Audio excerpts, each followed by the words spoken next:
extrait. Récemment, t'as partagé en story ton ex-mini court-métrage sur le don d'organes. Ouais. Donc je mettrai un extrait. T'as beaucoup aimé a priori. Que j'ai beaucoup apprécié parce que donc, dans ce court-métrage-là, il y a une mise en scène avec des soldats et un avion qui tire sur les soldats. Ouais. Est-ce que tu peux m'expliquer comment tu as incrusté en post-production cet avion, s'il te plaît?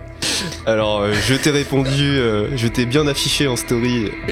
Et je t'ai dit que ce n'était pas de l'incrustation, que c'était un vrai avion. C'est un vrai fucking avion qui passe au-dessus de la scène. Ce mec est complètement taré. Ouais. C'est n'importe quoi, ouais. Non mais vraiment. Bienvenue dans Dopamine, le podcast qui accueille aussi bien les soignants que des soignés et toute personne qui gravite autour du monde du soin.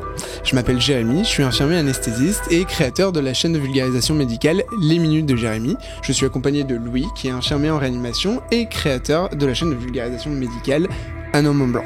Et on est ravis d'accueillir pour cet épisode Tanguy Leroux, qui est pharmacien biologiste et créateur de contenu sur les réseaux sociaux, sur sa chaîne qui porte son nom, tout simplement.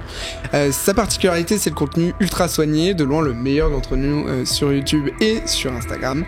330 000 abonnés, il est très engagé notamment sur le site d'action et le don d'organes.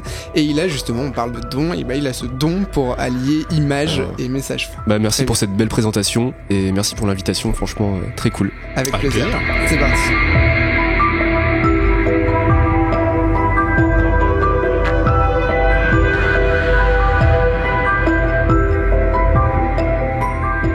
Ce que je te propose du coup, pour un petit échauffement, pour lancer le podcast, pour lancer l'entretien, on a déjà pas mal discuté. Ouais. Petit échauffement, on va te poser des questions rapides, où en fait il faudra uniquement répondre par vrai ou faux. Ok. On aura l'occasion de débattre après, on aura l'occasion de développer après. Ça te va ? Ça me va. Vrai ou faux, ou oui ou non. Selon la question, il y a des fois oui ou non. Ok, mais pas de phrase. Pas de phrase. Okay, on en parlera après, ça va nous servir d'élément pour la suite. Ok ? Ok. Allez, c'est parti. Est-ce que la narration est importante dans la vulgarisation ? Vrai. Est-ce qu'il y a des youtubeurs et instagrammeurs qui prennent la grosse tête ? Vrai. Est-ce que ton travail sur les réseaux sociaux est un vrai travail maintenant ? Vrai. Les professionnels de santé devraient être formés à la communication digitale. Faux. Ok. Tu te reconnais en tant qu'influenceur santé ? J'aime pas trop ce terme, donc je dirais faux. Ok. Les gens ont confiance en les influenceurs santé ? Vrai, de plus en plus. Si tu pouvais, tu ne ferais plus que de la vidéo ? Faux. Est-ce que analyser les cellules, c'est à la portée d'un enfant ? Vrai. Le grand public connaît bien ton métier ? Faux. Archi faux. Est-ce que tu es le c'est pas sorcier de la biologie ? J'aimerais bien. Vrai.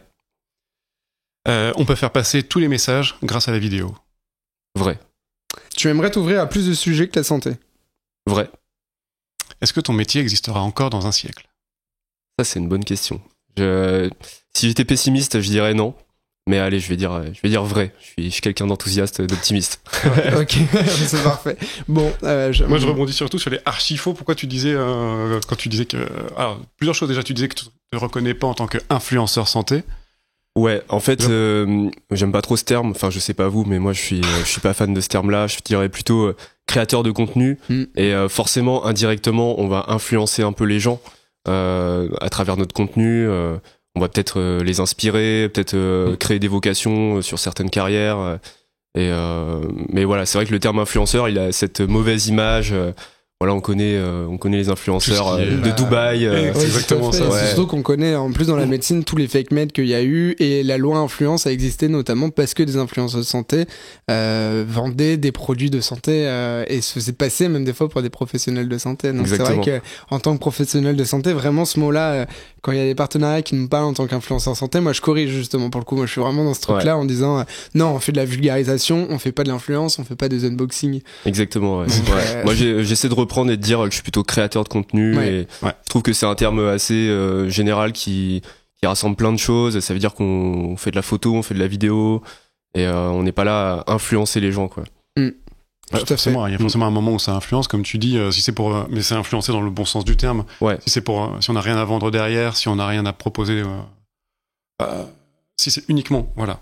On n'est pas des influenceurs, on est des informateurs santé. Voilà, c'est ça. Si on fait de l'info publique, on sert de ce qu'on appelle le biais de l'aura, le fait d'être créateur de contenu pour faire de bonnes choses. Quoi. Moi, j'espère influencer les gens dans le bon sens, susciter des vocations, que les gens s'intéressent un peu aux sciences, aux carrières médicales. Moi, c'est vraiment ça mon objectif. Donc, si je peux être influenceur dans ce sens-là, au final, ça me va, quoi. Ouais. Il y a un petit côté aussi dédramatisé, parce que tu vois, toi, t'as fait des trucs sur le don d'organes, tout ça. Ouais. Au-delà de la carrière, je sais pas, en tant que patient, en tant que famille, si tu cherches un peu une information sur c'est quoi le don d'organes, ben, ça rassure un peu de savoir de quoi, plus qu'avoir une plaquette, tu vois, la plaquette don d'organes qui est très très bien. Hein. Ouais. Ben, le fait d'avoir la vidéo, de voir un peu comment ça se passe, le fait de dédramatiser le truc. C'est clair. Là, pour le coup, c'est exactement ça. Tout l'aspect vulgarisation. Quoi. Tout à l'heure, tu disais archi-faux. Ouais, je sais plus à quelle question. Attends, que je te redonne. Je les ai jetés par terre les questions. Je les ai plus sous la main. Dis-moi les questions. Le grand public connaît bien ton métier, mais on va en reparler de ton métier. Oui. On va en reparler de ton métier. Ben, ça, j'ai dit archi faux parce que vraiment, je suis obligé d'expliquer à chaque fois mon métier. Dès qu'on me demande en soirée, même des gens qui sont dans la santé, qui sont, je sais pas, médecins, infirmiers, quand je leur dis que je suis pharmacien biologiste, ils comprennent pas tout de suite. Et je leur dis, ouais, je travaille en laboratoire d'analyse. Généralement, ce que je dis, c'est que voilà, quand tu vas faire ta prise de sang et que tu vas faire un bilan sanguin, généralement, les gens comprennent direct. Ouais. Et les gens apprennent à ce moment-là que t'as des pharmaciens et des médecins qui bossent dans les laboratoires, qui gèrent ces laboratoires-là, quoi. Ah, mais du coup, t'es laborantin? Ouais, généralement c'est la deuxième remarque qu'on fait. Oui, c'est ça. Ouais. Mais on en reparlera parce qu'il y a une partie justement, on va parler de ton métier, des deux parcours possibles pour justement faire ton métier, parce que je trouve ça hyper intéressant. Ouais. Bah, c'est surtout qu'on en avait discuté et que même moi tu m'avais appris ça, le fait qu'on pouvait faire le parcours pharma et médecine pour faire biologiste. Ouais. Mais on en reparlera. On passe à l'iPad, à la roue des miracles. Donc on t'a expliqué un petit peu le concept. Je te propose une roue qu'on va te faire tourner. Et en fonction de ce que tu vas avoir derrière, tu auras juste à appuyer une fois dessus, en fonction de ce sur quoi tu vas tomber, ça va définir le reste de l'entretien. In that wheel, c'est... Ok, c'est bon. J'ai l'impression d'être avec Hugo Décrypte, là. Voilà, c'est ça.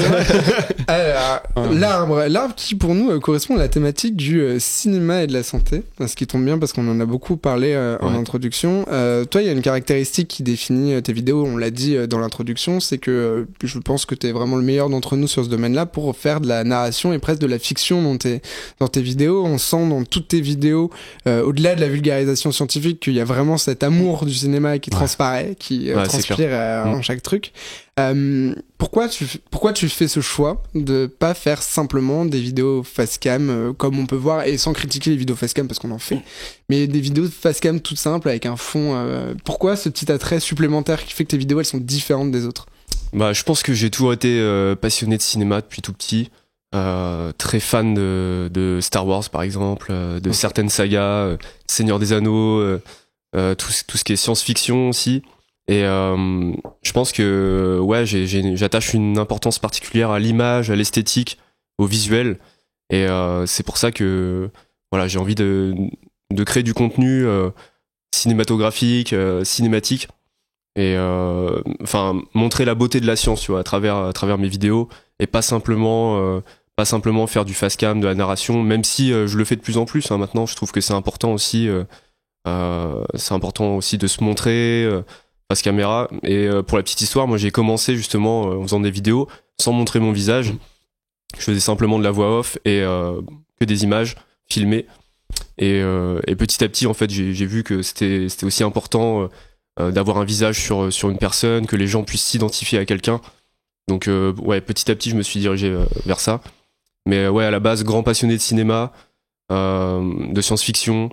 Tu vois, dernièrement, j'ai adoré par exemple Dune, comme tout le monde. Comme tout le monde. Partie et je m'inspire de tous ces univers-là pour faire mes vidéos, quoi. Tu t'es formé un peu justement à montage, narration, scénarisation? Bah en fait, j'ai deux grands frères qui étaient assez geeks et qui, quand j'étais petit, me montraient un petit peu les techniques de montage. On faisait des petits films ensemble. Et je pense que c'est un peu eux qui m'ont donné le goût. Au cinéma, à la fiction. Et puis après, petit à petit, sur YouTube, je me suis formé un peu tout seul. J'ai rencontré 2-3 potes aussi qui aimaient le cinéma, qui aimaient faire des films. Et je pense qu'il y a eu une émulation, on s'est entraîné là-dedans. Et à force d'apprendre sur YouTube, de regarder des tutoriels, passer des après-midi sur After Effects, sur Adobe Premiere, les logiciels de montage. Là, je me suis vraiment mis à fond là-dedans.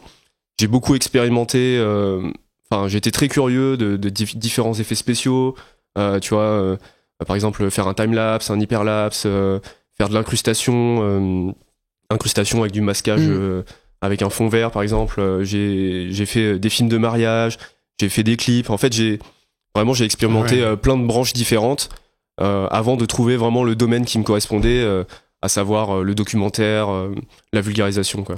C'est ça, je pense, la différence aussi beaucoup avec beaucoup de créateurs de contenu, c'est que t'as exploré la vidéo avant d'explorer la vulga en santé. Et du coup, t'as fait d'autres choses avant. Un peu comme moi, pour le coup, j'avais fait de la photo aussi avant et tout, donc c'est pour ça que je me rebats. Toi aussi, t'as fait, tu fais beaucoup de photos aussi. C'est ça. Et t'as fait autre chose que, au final, du facecam. Le facecam, il est venu après. Ouais, exactement. En fait, je suis passionné d'audiovisuel de base. Et beaucoup expérimenté, appris à faire de la vidéo. Et oui, en fait, c'est venu sur le tard, la vulgarisation. En gros, je venais de passer le concours de l'internat en pharmacie. Et à ce moment-là, je me suis dit, mince, on apprend plein de trucs hyper intéressants dans nos cours. C'est génial, mais c'est hyper barbant de lire ça dans un cours. J'ai envie de mettre ça en image.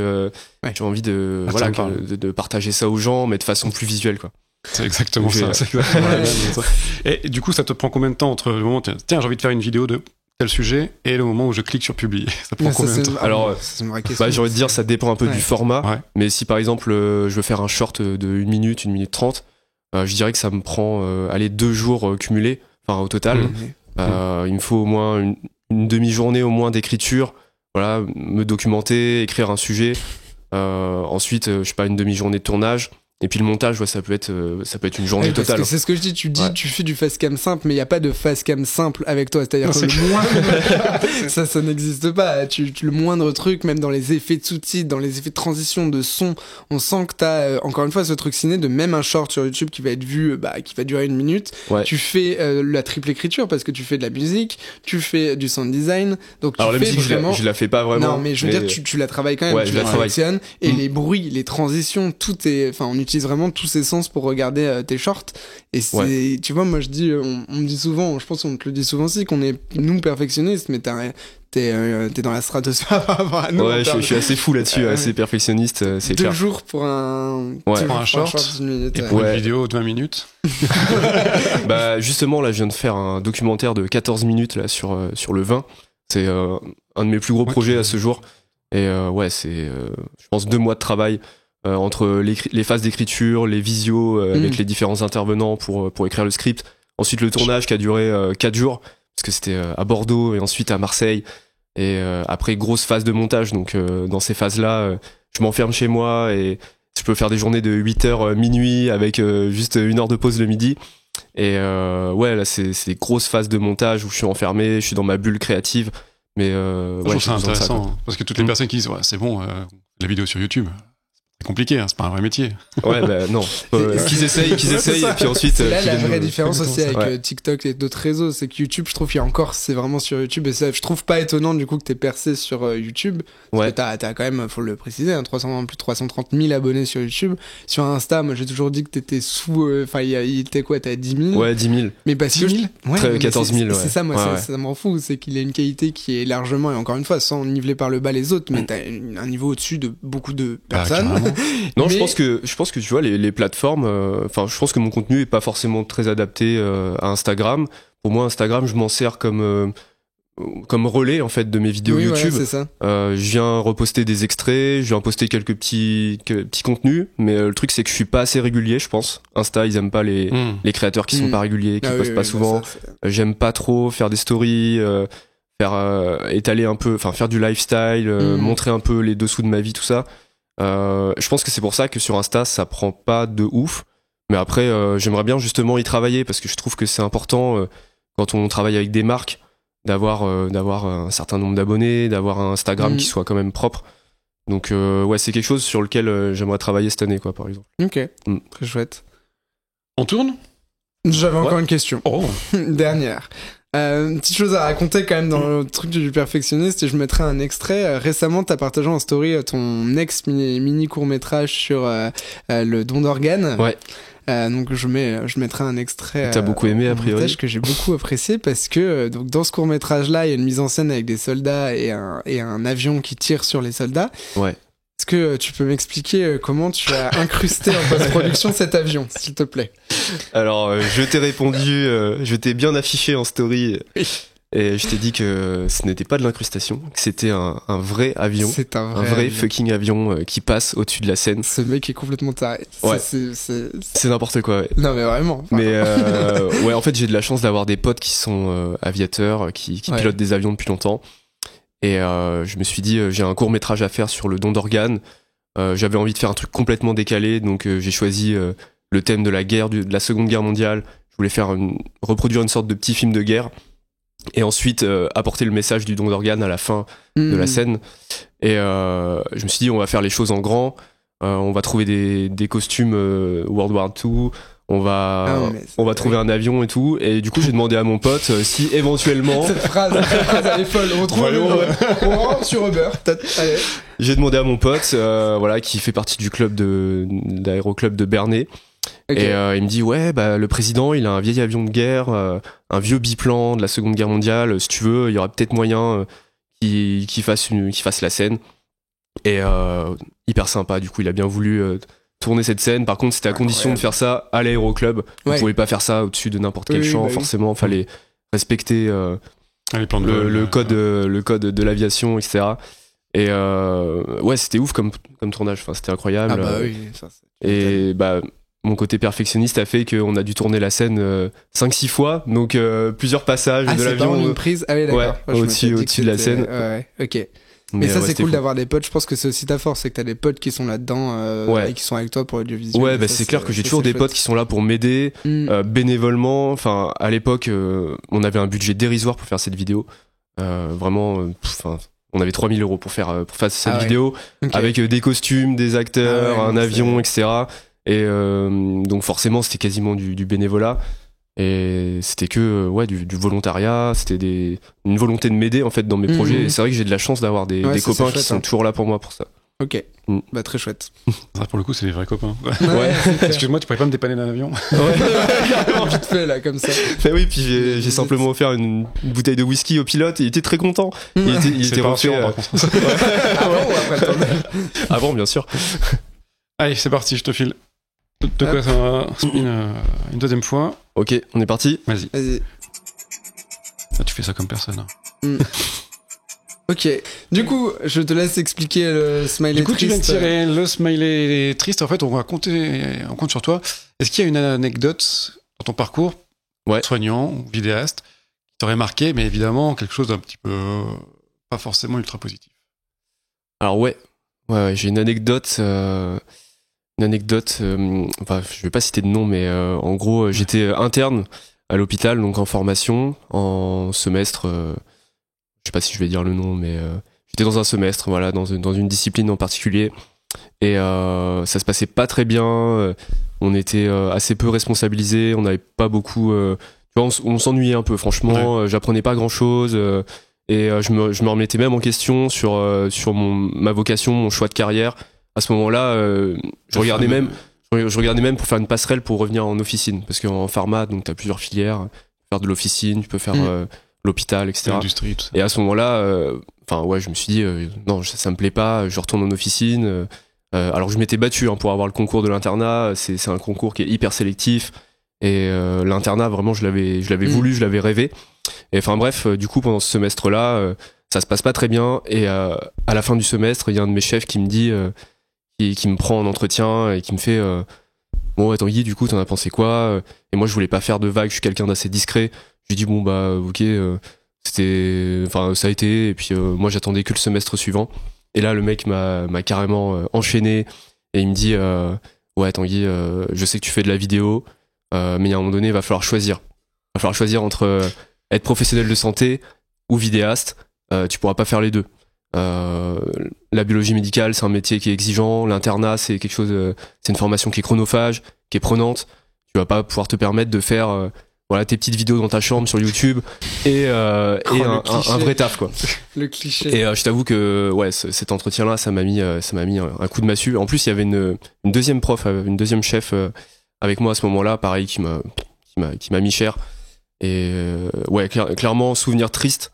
Mais au final, la petite revanche de tout ça, c'est que quelques années plus tard, quand j'ai commencé à bien marcher sur YouTube, que mes projets commençaient à avoir de l'ampleur, je commençais à bosser avec des hôpitaux, avec des assos, ce même prof est revenu vers moi et il m'a dit bah écoute, tu t'es bien rattrapé entre guillemets, enfin t'as montré que t'étais proactif. Il m'a dit t'as vraiment revalorisé notre t'as revalorisé non, qu'est-ce qu'il a dit là, t'as redoré le blason de la biologie médicale, enfin voilà, je suis fier de toi et tout. Et puis on s'est expliqué, forcément je lui ai dit que ça m'avait pas plu ce qu'il m'avait dit, que c'était hyper malveillant. Ouais, t'as pu lui dire on a dit les termes. Sur le coup, quand il m'a dit quand il m'a fait cette critique, j'étais tellement sidéré que voilà, j'avais pas grand chose à répondre. Aussi, c'est ça. Et puis il se mêlait de quelque chose de personnel en fait. Mon choix de carrière, ça ne tient qu'à moi. Et enfin bref. Du coup, souvenir triste, j'évoquerai ça, quoi. Ok. Bon classique, de toute façon, tu fais des vidéos dans ta chambre. Ça fait un peu d'orientation pourrie du lycée. Ouais, ça m'a. Ouais, carrément. Non, mais c'est vrai, ça fait, tu feras rien de ta vie, trouve un vrai métier. Enfin, on dirait les débuts sur YouTube, alors qu'en plus, on sait très bien qu'aujourd'hui, enfin, à un moment où t'as fait ça, c'était déjà un métier, quoi, d'être vidéaste et tu vivais de ça. Ouais. Et puis je bien même en fait ce que tu dis, hein, c'est ma vie en fait une fois que j'ai quitté l'hôpital ou c'est ça. Le stage. Et t'as beau être adulte, je sais pas, je devais avoir 25 ans quand on m'a dit ça, donc je suis adulte, j'avance de mes propres ailes, etc. Mais tu le prends quand même personnellement. Pendant un mois, j'ai cogité le truc, même plusieurs mois. Hein, je me suis dit, il a peut-être raison en fait. Il y a un moment donné, il faut que je choisisse. Alors qu'en fait, pas du tout. Si j'ai envie de faire les deux, oui, tu peux. Vous êtes des preuves vivantes que c'est possible et voilà quoi. Ouais. Ok, mais c'est surtout que toi en plus t'as pu réduire ton temps j'en profite pour te le demander maintenant, t'as réduit ton temps de travail en tant que biologiste. Ouais, là je suis à temps partiel, je travaille à mi-temps, donc je travaille 2 jours par semaine en moyenne, 2-3 jours par semaine. Attends, ça me fait rêver ça. Ouais, c'est vrai que c'est cool. C'est cool, j'ai vraiment de la chance pour ça, d'avoir trouvé un poste qui me permet de faire ça. J'ai une collègue qui est hyper sympa et pour le coup c'est l'extrême opposé, elle est à fond derrière moi, derrière mes projets. Dès que j'ai besoin de me libérer pour un tournage ou pour quoi que ce soit, on échange de bons procédés. Et puis elle, quand elle a besoin de garder ses enfants ou de partir en vacances, c'est trop bien. C'est un bon intelligence, c'est trop bien. Et ça, c'est trop cool. C'est bien. Ok. À condition de réussir à travailler sur les autres jours de la semaine, pas être chez toi en mode. Ouais, c'est ça. Ça c'est une autre question. Ouais. Let's go. Allez. On refait tourner la roue. Mince. C'est vrai qu'on n'a pas pensé à prendre des mouchoirs. Ouais, c'est vrai. Ok, on est parti sur l'enveloppe, la lettre. Le concept, c'est simple, c'est aujourd'hui, si tu devais écrire une lettre pour donner des conseils, pour encourager ou pour orienter, Tanguy, il y a 10 ans. Ce qui est rigolo, c'est juste après ce que t'as dit où t'as quelqu'un qui a essayé de te décourager. Donc il y a 10 ans, rigolo, donc j'avais 20 ans, je sortais du bac, ou même en gros. À 10 ans, hein.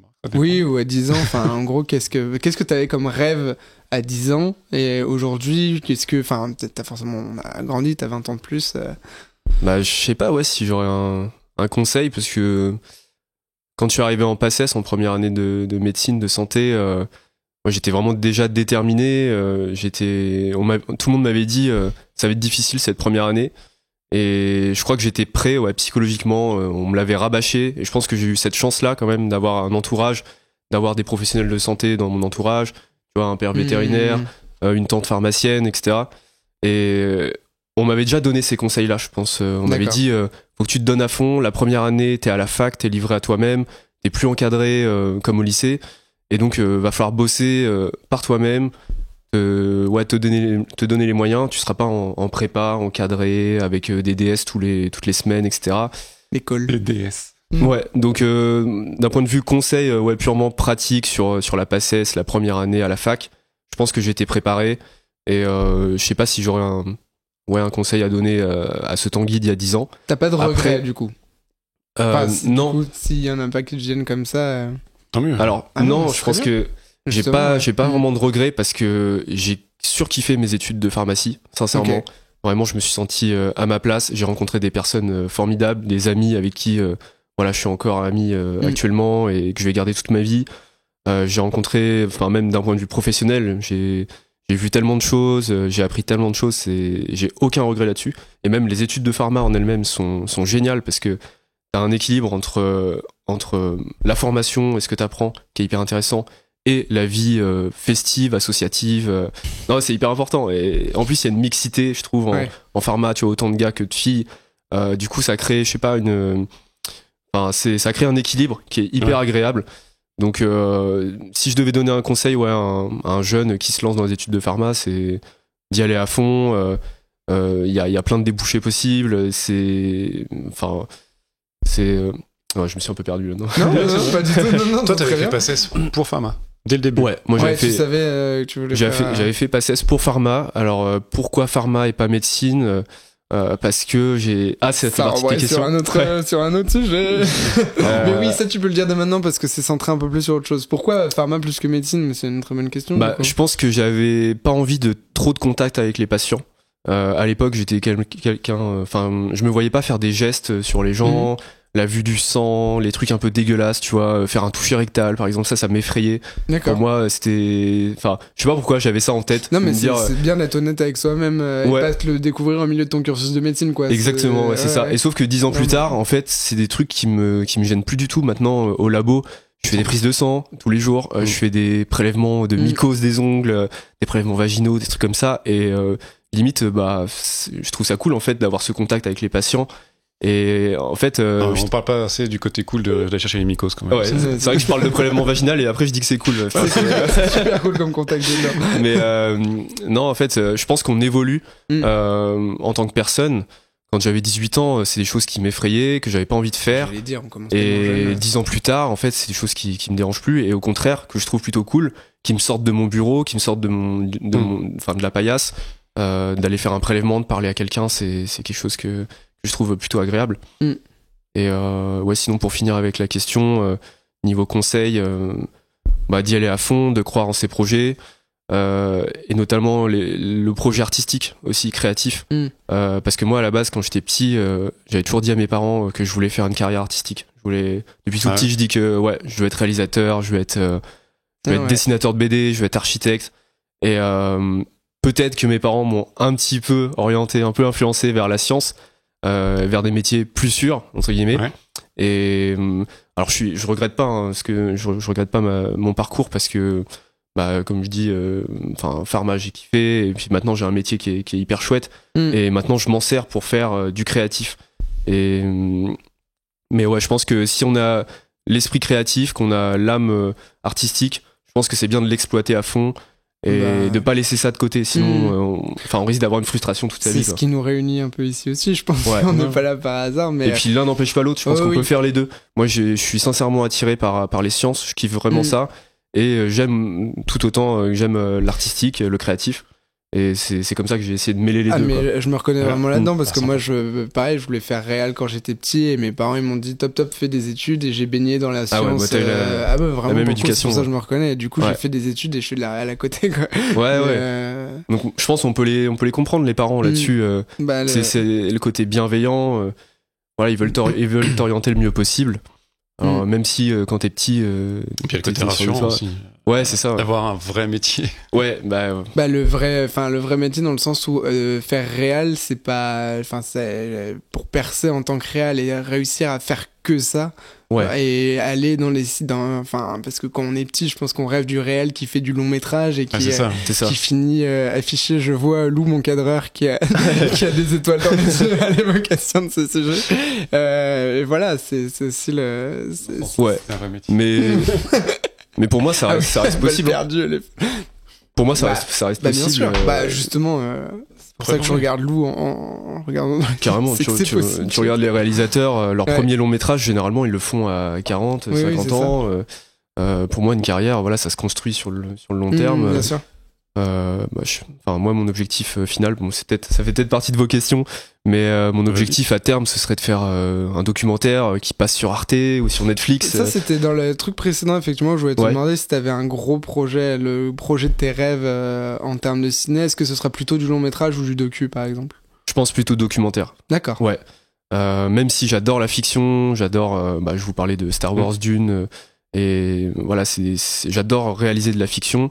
Ce que je préfère par-dessus tout, je pense que c'est le documentaire. Okay. J'adore expliquer des choses, transmettre du savoir aux gens, et je trouve que le documentaire c'est un bon compromis qui permet de faire à la fois quelque chose, on va apprendre des choses aux gens et en même temps d'avoir une partie visuelle, esthétique qui est importante. Donc petit à petit en fait, en faisant de la vidéo, je me suis orienté vers ce genre-là. Rejoindre un petit peu tout ce qu'on voit là, les docu-fictions, comme ça, ou un peu moins romancé. Ouais, pourquoi pas, docu-fiction. J'en ai fait un justement sur les urgences. Je sais pas si vous l'aviez vu à l'époque, avec l'hélicoptère du SAMU. Ouais, oui, rien que ça. Et la vidéo de débrief. Ouais. Elle fait la vidéo de débrief aussi. Ouais, c'est ça, le making of. Ouais. Bah ça, c'était pour le coup, c'était un docu-fiction. Comme je pouvais pas filmer un vrai patient, enfin ça allait être compliqué de filmer une vraie intervention. Je m'étais dit, on va faire une fiction. J'ai pris une de mes co-internes, Tania, voilà, qui est dans tous mes projets. Et je lui fais un coucou si elle regarde cette vidéo. Coucou, Tania. Et ouais, je me suis dit, on va s'essayer au docu-fiction. Raconter une histoire, mais en même temps, tu vois, c'est un truc un peu documentaire, explicatif. Donc ça, ouais, c'est un genre qui me plaît bien. Ok. Et oui, donc c'était d'ailleurs un court-métrage qui avait été financé par un super partenariat qui t'avait donné beaucoup d'argent. Énormément de budget. Les rats dans le milieu, on les appelle. C'est vrai que quand on commence sa carrière de youtubeur, on a souvent très peu de budget. Et je pense qu'on se fait un peu avoir. Alors, surtout je pense qu'ils nous ont tous eu. C'est le même qui nous ont tous eu un par un, on ne citera pas, mais. Ouais, oui. Mais après, c'est nous qui sommes bêtes aussi d'accepter des contrats aussi pourris. On n'est pas du tout formés. Ouais, on n'est pas formé à ça. On n'est pas formé, on n'est pas informé, on se rend pas compte. Ouais, on a zéro éducation à ça. Ouais, on a déjà parlé en off, il y a des trucs qu'on n'accepterait plus du tout aujourd'hui en termes de budget et tout ça. Bah ouais. La santé, l'argent, c'est vachement tabou, quoi. Carrément.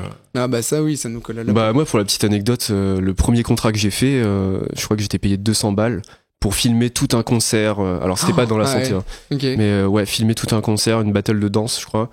Et à l'époque, j'étais trop content. Je me suis dit, waouh, en fait, je peux faire de l'argent avec ma passion. Je peux faire de l'argent en faisant de la vidéo. Et sauf que sur le coup, je comprenais pas que c'était carrément sous-payé. Enfin.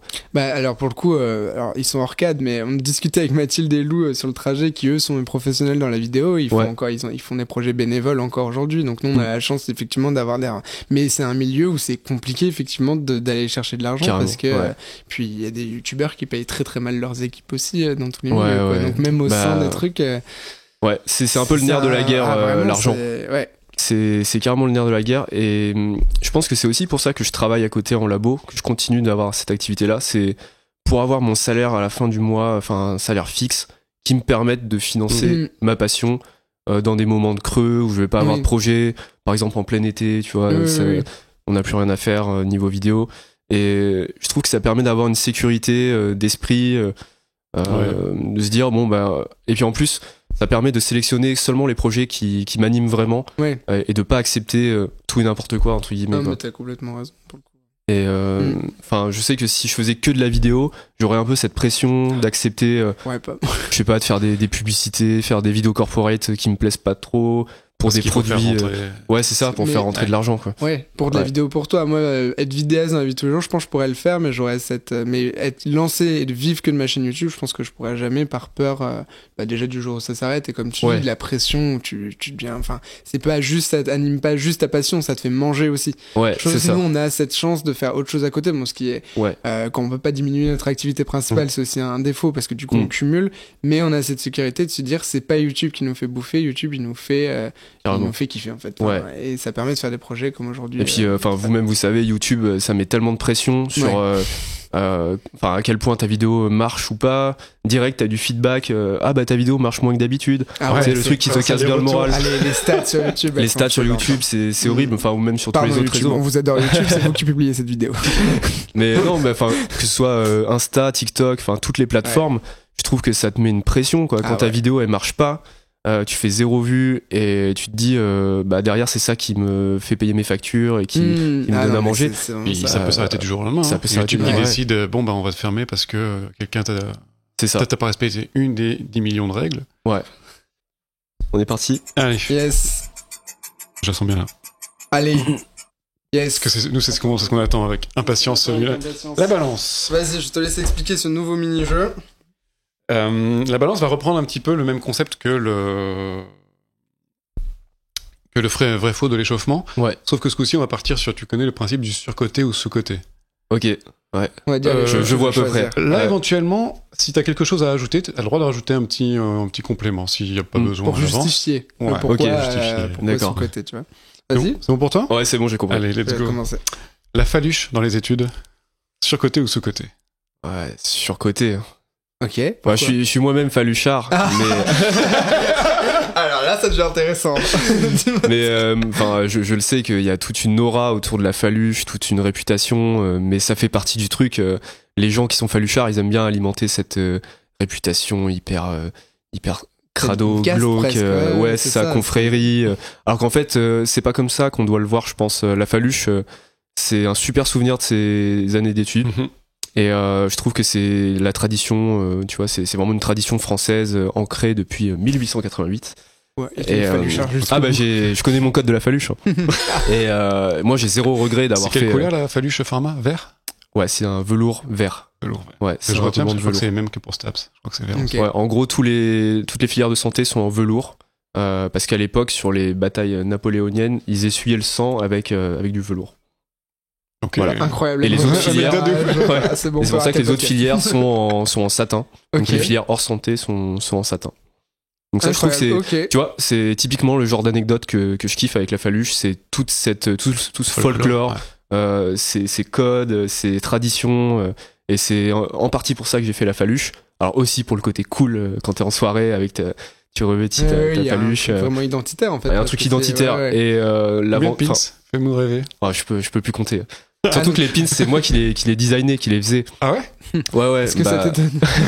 Ouais, ça t'étonne, toi? Pas moi, bizarre. Non, mais moi je pensais que c'était les mêmes reconduits d'année en année. Non, je les faisais pas tous, mais ceux de Caen, de la fac de pharma de Caen, là où j'ai fait mes études, c'est moi qui les designais pour la plupart, quoi. Et ça, chaque année, j'adorais faire ça. Ouais, c'est ça. Pour chaque événement, chaque week-end d'inté, chaque gala, t'as un pins à l'effigie de l'événement, en fait. Ok. Donc ouais, surcoté dans le sens où il y a trop cette réputation qui fait peur aux étudiants. Mais je pense que c'est un truc à faire pour quelqu'un qui aime bien la fête, l'associatif, s'investir dans la vie de la fac et qui veut tout simplement avoir un beau souvenir de ses études. Je trouve que la faluche c'est génial. Ok. La parasito. C'est pas franc. Sous-côté, dans le sens où je pense que les étudiants ils mettent un peu de côté cette matière. Ils sont, tu vois, nous la parasito en pharma, c'était vraiment la matière où tout le monde se plantait, tout le monde allait au rattrapage. Ok. C'était hyper dur pour les gens d'apprendre des cycles parasitaires, des cycles évolutifs. Donc c'est les différentes phases d'évolution du parasite, hein, pour ceux qui sont pas dans les études médicales. Et ouais, c'est sous-côté. Et d'ailleurs, même à l'hôpital, je trouve que les gens manquent de connaissances sur les parasites. Enfin, on a des connaissances en bactériaux, en viraux, mais c'est vrai que dès que ça sort un petit peu de l'ordinaire, qu'on parle de parasites, ça devient tout de suite un peu compliqué. Mais en même temps, c'est normal. En France, on en a assez peu, au final, de parasites, à part quelques parasites digestifs. Mais ça va être plutôt en Asie, en Afrique, etc. Et ouais, sinon moi c'est une discipline qui me fascine depuis toujours et qui me fait penser au film Alien, qui a bercé mon enfance, que j'ai regardé beaucoup trop tôt. Voilà, j'avais comme nous tous. Moins de 10 ans. Ouais, c'est ça que mes grands frères m'ont montré quand j'étais petit. Ça, oui, quand t'es et c'est vrai que quand je suis arrivé en pharma et qu'on a fait de la parasito, ça m'a tout de suite fait penser à ce film-là. Voilà, le ver qui se développe dans ton corps. Qui peut mesurer 10 mètres de long, qui peut vivre avec toi plus de 30 ans. Enfin, c'est... Ouais. Voilà, moi, c'est vraiment un truc qui me fascine, le côté un peu dégueulasse, qui a un être qui vive à tes dépens, qui vive à l'intérieur de ton corps. Ok. Allez. Et je crois que c'est un sujet qui plaît aux gens, parce que... Oui, dans mes vidéos, ouais, c'est ce qui marche le mieux. C'est après peut-être parce que aussi je suis passionné par le sujet. Le premier million de vues c'était sur un short, c'était sur une vidéo de parasito, sur le ver solitaire, sur le ténia. Ouais. Alors c'est pas exactement celui qui était. De loin j'ai cru. Énorme. On va mettre ça ici. Alors, je vais le montrer montre-le à la cam un peu. Bon, du coup, faut décrire ce que c'est pour. Qu'est-ce que c'est? Parce que justement, tu parles d'un compagnon qui nous accompagne pendant 30 ans là. Alors, pour le décrire. Manifestement. Je dirais tagliatelle. Tagliatelle. De son nom latin très connu. Est-ce que t'en as mangé en vidéo quand même? Ouais, j'en ai bouffé des... Extrait de cette vidéo tout de suite. Et du coup, donc tu t'étais servi de ça, c'est ça pour... Ouais, de magnifiques tagliatelles. C'est vrai que ça ressemble vachement à un ténia, du coup, le ver solitaire. Il a pas eu le temps de vieillir. Ouais, mais c'est vrai que de loin, ça ressemble vraiment à ça. Enfin, t'as des patients qui nous ramènent ça au labo.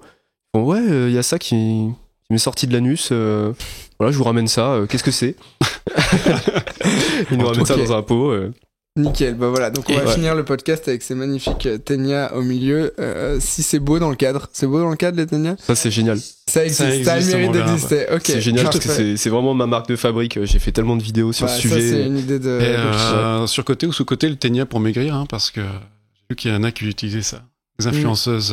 Sur côté. Sur côté, je sais même pas si c'est véridique en fait, si on peut vraiment se procurer des pilules avec un ténia. À vérifier. Je suis pas sûr que ce soit, enfin qu'il y ait vraiment des gens qui vendent ça. Mais c'est sûr que, en plus, je pense que c'est vraiment dangereux pour la santé de faire ça parce que le ténia, ça fait pas forcément maigrir. Tu peux avoir les symptômes inverses. Tu peux avoir des crises de boulimie. Quand il a faim. Et puis ça peut. Ouais, voilà, c'est ça. Là, il a faim. Donc ça fait pas forcément maigrir le ténia. Ça peut provoquer l'effet inverse. Et en plus de ça, ça va induire des carences en vitamines, en certains aliments. Donc puis c'est dégueulasse de vivre avec un ver solitaire. On aurait pu commencer par ça. Donc carrément sur le côté non, faut pas faire ça. Tu bosses en labo, y a des labos qui font des tests sur les animaux, les tests laboratoires sur les animaux. Est-ce que c'est sous côté ou sur côté? C'est sur côté. Je pense qu'il faut réduire l'expérimentation animale. J'ai fait récemment une vidéo sur le sujet avec un comité scientifique pro anima qui se bat contre cette expérimentation animale, qui promeut les alternatives aux tests sur animaux, parce que avant de faire cette vidéo, moi je savais pas, mais en fait t'as plein de techniques maintenant alternatives qui permettent de s'affranchir des tests sur animaux. T'as tout ce qui est intelligence artificielle, impression d'organes en 3D, tout ce qui est organes sur puce. Ça c'est un truc que je connaissais pas, mais en fait c'est des petits organes de la taille d'une clé USB qui sont en fait des canaux microfluidiques, donc des petits capillaires. Qui reproduisent en fait un organe humain, qui vont reproduire un foie, des poumons. C'est un petit tapis de cellules en fait qui est reproduit in vitro en laboratoire et qui permet de reproduire comme un organe. Et donc ça permet de tester des molécules, des médicaments, des cosmétiques dessus. C'est comme ça qu'ils ont, alors rien à voir, mais ils ont recréé du saumon en labo pour pouvoir éviter du saumon comestible, mais juste les cellules musculaires. C'est un peu le même concept. On fait de la viande comestible aussi. Ah oui, j'ai vu ça. Pas trop ce que ça vaut. J'ai vu ça. Mais je pense que l'expérimentation animale, on en a toujours besoin actuellement. Pour certains cas, certains produits, mais ce serait bien qu'on tende à réduire en fait cette expérimentation. Je crois qu'en France, c'est 2 millions d'animaux chaque année en France qui sont utilisés. 2 millions encore 2 millions. France Rien qu'en France. Et là-dedans, tu mets des rats comme des... de tout. Des rats, des lapins, même des singes. On peut encore sur... tu vois, alors j'y connais rien du tout. J'ai déjà visité des laboratoires de recherche qui font d'expérimentation sur des singes. Et même eux, ça commence à aller... c'est un peu stressant pour eux. Tu vois vraiment le regard du singe qui a c'est un animal quand même qui se rapproche vachement de nous. Donc quand tu lui injectes un truc et que tu le regardes ensuite dans les yeux... j'imagine que ça doit être assez compliqué, quoi. Oui, moi j'ai une pote qui a fait ses études sur la schizophrénie. Elle faisait des tests en biologie justement. Elle pour le coup elle a fait de la recherche en biologie et elle faisait des tests sur des souris. Et elle butait quotidiennement, elle butait 2 souris, quoi. Je pense que ça lui pèse au bout d'un moment. Tu m'étonnes. Nous en pharma, on avait des TP de pharmacologie. Et justement, on devait injecter des produits dans des souris. C'est ça. Et tout ça pour voir l'effet, je sais pas, de la cocaïne. Donc elle est plus speed. Super. Je pense que j'aurais pu le voir dans un bouquin, ça m'aurait fait pareil. Et puis la souris, juste après, elle mourait, quoi. Et on butait, je sais pas combien de souris à la fin du TP. Juste pour voir les effets des produits, tu vois. On injecte une benzodiazépine, elle dort.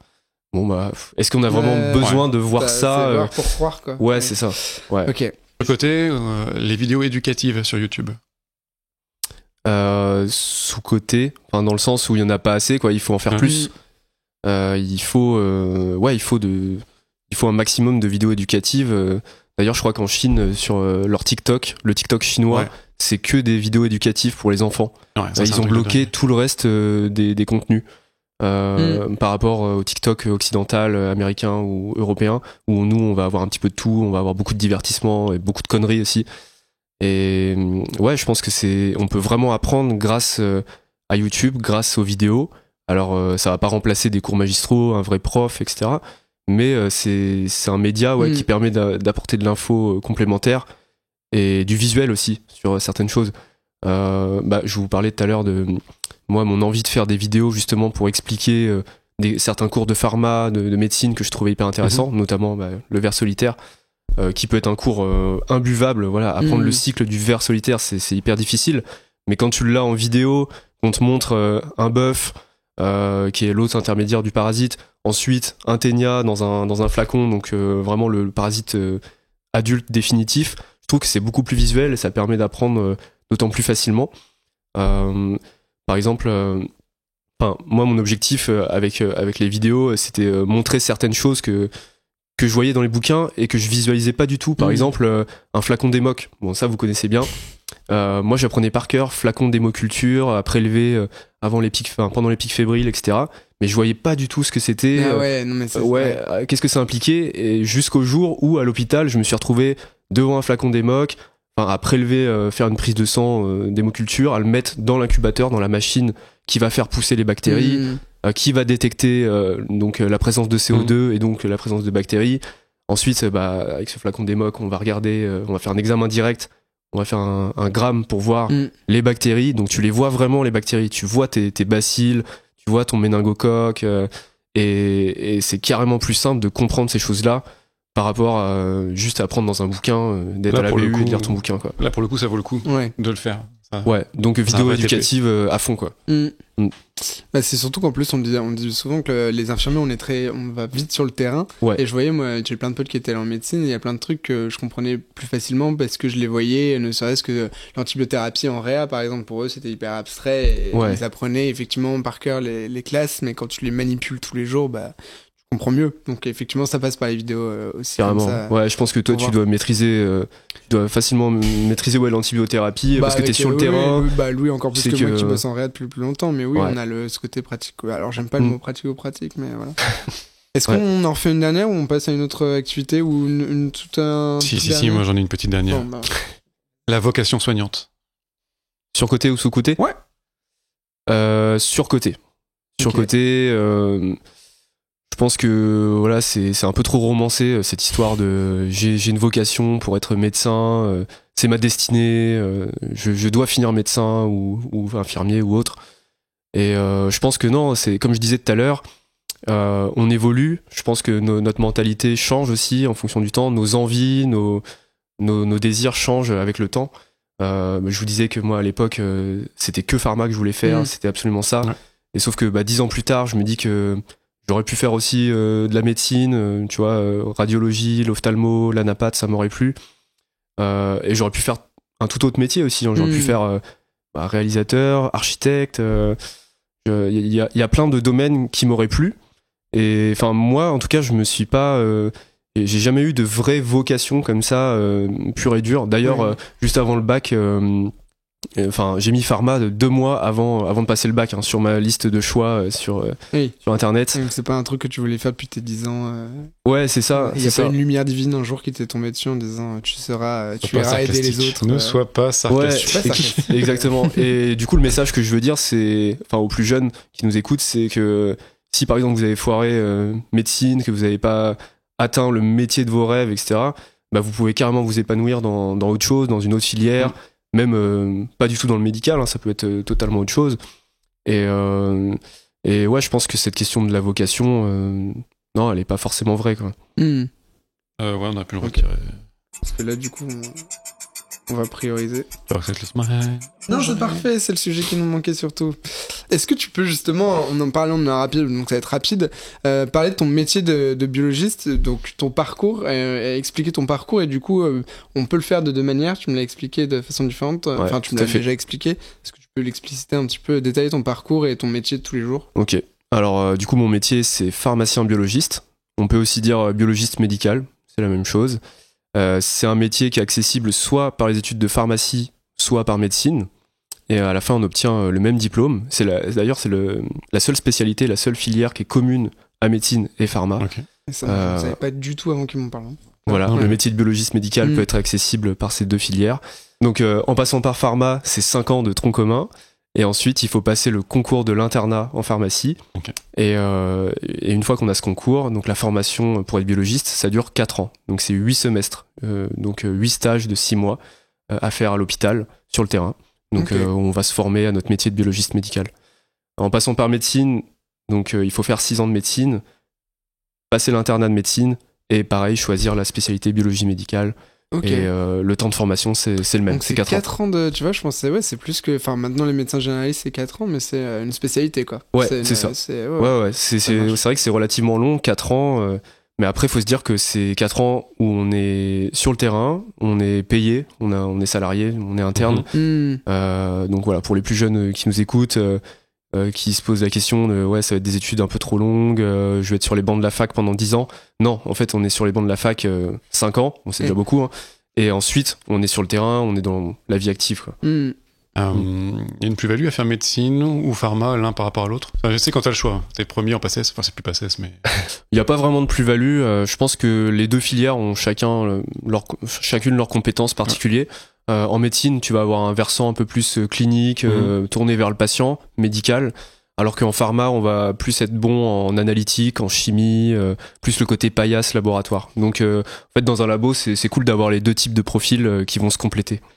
On arrive au bout, hein. Il va être temps de clore cet épisode du podcast de Pamine. Ouais, c'était incroyable. J'ai adoré, c'était très cool. Merci de l'invitation. T'avais des petites appréhensions avant qu'on t'invite. J'ai l'impression qu'elles se sont envolées, que tu n'y as pas pensé après. Carrément, oui, c'est toujours un peu intimidant. Et puis c'est vrai que Louis, c'est la première fois que je te rencontre. On se connaît pas beaucoup. Mais en plus, le podcast, moi, c'est pas un exercice auquel je suis très habitué. J'avoue que moi je suis beaucoup derrière la caméra, j'ai beaucoup cette facette réalisateur, mais un peu moins. Mais t'as plein de choses hyper intéressantes à raconter, donc c'est bien qu'on te fasse passer de l'autre côté de la caméra aussi. C'est vrai que c'est cool d'échanger avec d'autres créateurs, d'autres professionnels de santé. Et ça fait plaisir de voir qu'on n'est pas tout seul dans son délire. Ah non. Parfois, effectivement. Et ça, c'est l'avantage des réseaux sociaux, je trouve, c'est de pouvoir rencontrer du monde, d'autres créateurs, et qu'il y ait une émulation en fait à la création. On partage comme ça. Carrément. Ouais. Merci beaucoup, on est ravis que t'aies passé un bon moment et c'était vraiment très très chouette. N'hésitez pas à aller vous abonner à la chaîne de Tanguy qui est dispo sur YouTube, sur Instagram et sur TikTok aussi. C'est ça.